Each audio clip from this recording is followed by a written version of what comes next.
तो आज की वीडियो के अंदर मैं ऐसी 4 हैकिंग टेक्निक्स को रिवील करने वाला हूं जो रियल वर्ल्ड के अंदर एडवांस्ड हैकिंग के अंदर यूज़ की जाती हैं, जिनसे डाटा ब्रीचेस होती हैं एक्चुअल में।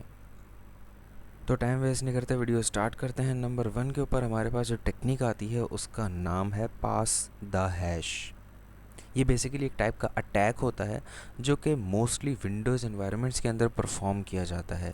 इसको परफॉर्म करने के लिए मिमिकैट्स एक एग्जीक्यूटेबल, एक टूल है जिसको यूज़ किया जाता है, जिसको बेंजामिन डेप्री ने बनाया था जेंटल विकी के नाम से इनका यूज़र नेम है।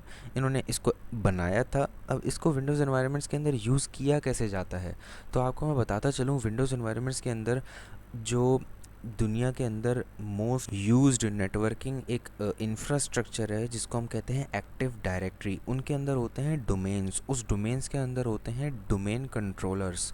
तो डोमेन्स के अंदर पासवर्ड्स जब स्टोर होते हैं ना, तो वो होते हैं किसकी फॉर्म के अंदर, हैशेस की फॉर्म के अंदर।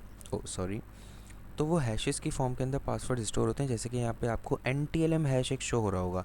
तो NTLM हैश, जिन लोगों को नहीं पता, विंडोज़ एनवायरनमेंट्स के अंदर एक्टिव डायरेक्टरी के अंदर एक बहुत ही ज़्यादा कॉमन हैशिंग एल्गोरिथम है जिसके थ्रू पासवर्ड्स को सेव किया जाता है।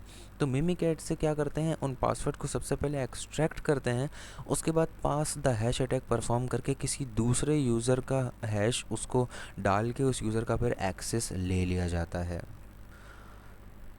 इसके बाद हमारी जो सेकंड टेक्निक आती है उसका नाम है टोकन इम्पर्सनेशन। टोकन इम्पर्सनेशन भी विंडोज़ एनवायरनमेंट्स के अंदर एक प्रिविलेज एस्केलेशन की टेक्निक है, जिससे हैकर्स क्या करते हैं, सिंपल यूज़र के एक्सेस के साथ साथ वो एडमिनिस्ट्रेटर का भी एक्सेस ले लेते हैं। अगर आप विंडोज़ एनवायरनमेंट्स के अंदर एक्सेस को बढ़ाना चाहते हैं, प्रिविलेज एस्केलेट करना चाहते हैं, तो रोग पोटैटो के नाम से आप गिटहब पे अगर सर्च करेंगे ना, तो आपको ये गिटहब के अंदर ये पूरा टूल मिल जाएगा जिसको हैकर्स एग्जैक्टली उठा के वहाँ से यूज़ करते हैं और उसको फ़ायदा उठाते हैं इसका।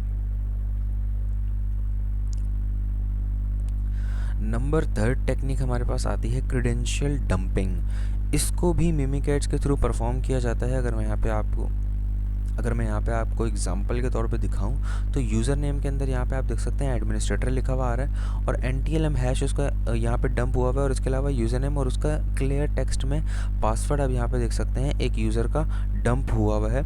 ये किसके थ्रू हुआ है, ये हुआ है मिमिकैट्स के थ्रू। मिमिकैट्स की एक कमांड होती है जिसको हम कहते हैं सिक्योर LSA, उसके बाद लॉग ऑन पासवर्ड्स। LSA क्या होता है, LSA जिन लोगों को नहीं पता, विंडोज़ के अंदर एक प्रोसेस होता है LSAS प्रोसेस। वो LSA जो लोकल सिस्टम का एक प्रोसेस होता है जिसके अंदर हमारे सारे क्रेडेंशियल्स, पासवर्ड्स मतलब ऑथेंटिकेशन के वो सेव हुए होते हैं। तो मिमिकैट्स करता क्या है, उस प्रोसेस के अंदर से ये सारे पासवर्ड्स को ना एग्जीक्यूट करके हमारे सामने ला के रख देता है। तो इसको हम कहते हैं क्रेडेंशियल डंपिंग टेक्निक। और जो लास्ट टेक्निक है number 4 but not the least one, वो है हमारी SQL इंजेक्शन। SQL इंजेक्शन को मोस्टली एप्लीकेशंस के ऊपर यूज़ किया जाता है, वेब एप्लीकेशंस के ऊपर, मोबाइल एप्लीकेशंस के ऊपर। और इसका बेसिकली सिंपल सा फंडा ये होता है कि वेबसाइट्स के ऊपर आपने देखा होगा यूज़र नेम एंड पासवर्ड की फील्ड होती है। तो अगर हम यूज़र नेम पासवर्ड एंटर करेंगे तो वो बैकएंड के ऊपर डेटाबेस क्वेरी एक एग्जीक्यूट होती है, SQL क्वेरी। उस SQL क्वेरी के अंदर होता है सेलेक्ट स्टैटिक फ्रॉम, मतलब सेलेक्ट करो हर चीज़ फ्रॉम एक टेबल के अंदर से, जहाँ पे यूज़र नेम इक्वल्स टू ये वाला यूज़र नेम होगा, ठीक है, और पासवर्ड इक्वल्स टू ये वाला पासवर्ड हमारा होगा। सही है, जो हमने यहाँ पे पासवर्ड डाला। अगर ये दोनों चीज़ें मैच हो जाती हैं तो हमें वेबसाइट का एक्सेस सक्सेसफुली मिल जाता है, और अगर ये चीज़ें मैच नहीं होती तो वेबसाइट कहती है wrong user name and password. अब हैकर क्या करता है, वहाँ पे एक SQL क्वेरी एग्जीक्यूट करता है 1 = 1 और 1 = 1। इसका मतलब क्या हुआ, जब SQL डेटाबेस के ऊपर ये क्वेरी एग्जीक्यूट होगी ना, तो SQL डेटाबेस को लगेगा कि 1 = 1 हमेशा ट्रू होता है, और बीच में यहाँ पे और लिखा हुआ है, जिसका मतलब क्या है, या तो और से पहले वाली चीज़ ट्रू होनी चाहिए या तो और से बाद वाली चीज़ ट्रू होनी चाहिए।